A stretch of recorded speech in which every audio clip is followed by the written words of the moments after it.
I'm deeply offended by what you just said. My children go to a school where there are armed guards outside.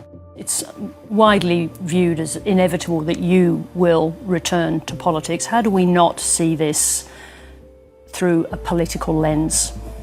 I mean, the case that you're making, a personal case against the Prime Minister.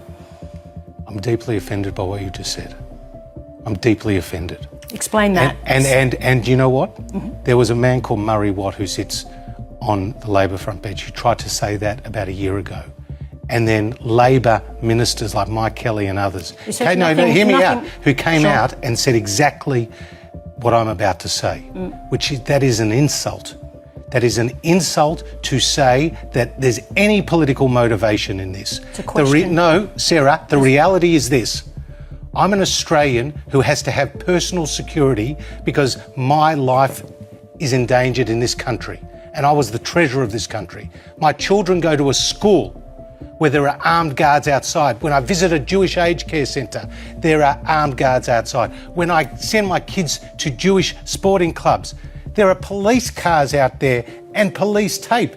How should we live with this? Why should we live with this? So if I'm not going to speak out, who is? If not now, when?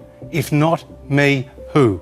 The reality is, this was an attack on Jewish Australians, but this is a threat to every Australian. To be clear, my question was about the framing of what you are saying. I'm not making assertions, I'm not copying what anybody else is saying. And Sarah, and you asked me the question and I gave you my answer. But I want to remind your viewers that historically, the Jewish community in Australia has received overwhelming bipartisan support.